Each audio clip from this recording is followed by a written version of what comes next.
United States and Iran concluded a second round of indirect talks on Tehran's nuclear program.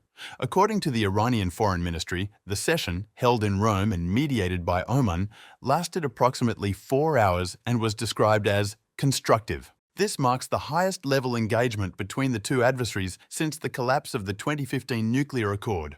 The sides have agreed to reconvene on the 26th of April for a third round of talks in Oman, the original site of this month's diplomatic efforts.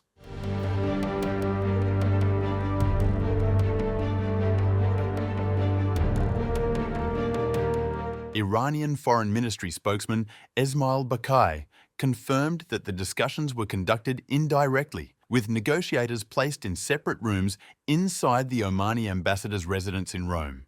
Messages were relayed by Oman's Foreign Minister Badr al-Busaidi. Footage broadcast on Iranian state television showed Foreign Minister Abbas Araghchi arriving in the Italian capital. U.S. Middle East envoy Steve Witkoff, a Trump appointee, was also expected to participate.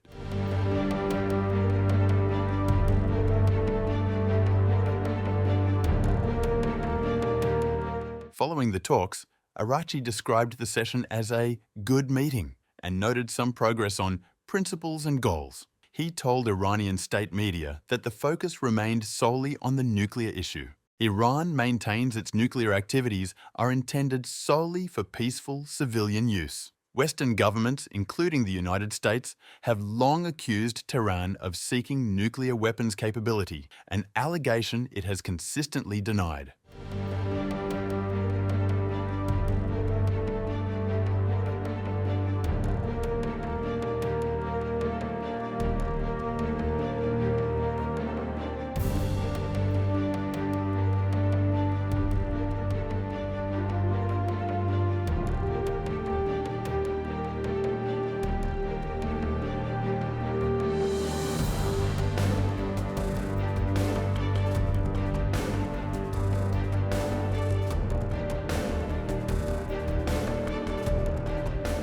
US President Donald Trump, who returned to office in January, has revived his previous administration's maximum pressure strategy.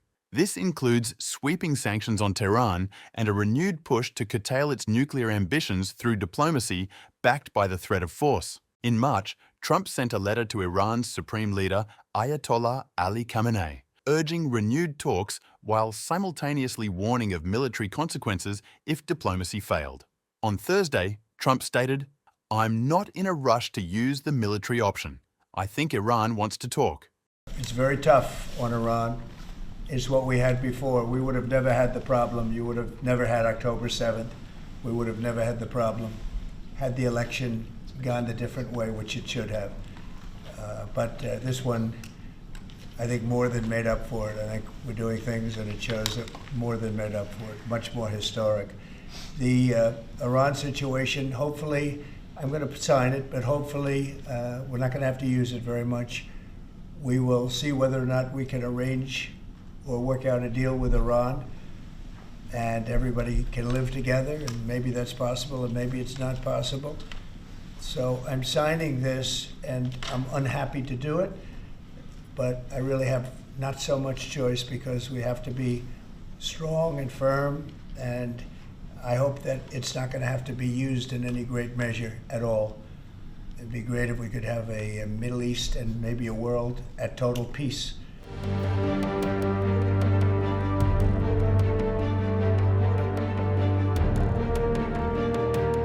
The head of the United Nations nuclear watchdog, Rafael Grossi, warned in an interview with Le Monde that Iran is not far from acquiring a nuclear bomb. He emphasized that the negotiations were entering a very crucial stage and time to reach a deal was limited. Tehran is currently enriching uranium to 60% purity, well above the 3.67% limit set in the 2015 deal, but still below the 90% needed for weapons-grade material.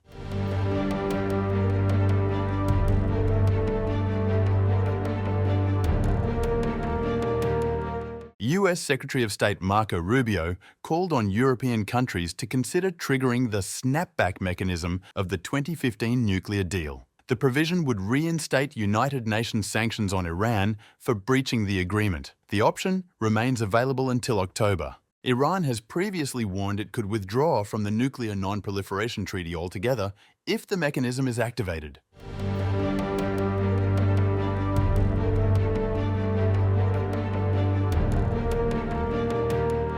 Iranian officials have reiterated that the negotiations must focus solely on the nuclear issue and the lifting of sanctions. Araghchi told state media that reaching a deal with the United States was likely if Washington refrained from what he termed provocations and adhered strictly to the agreed agenda.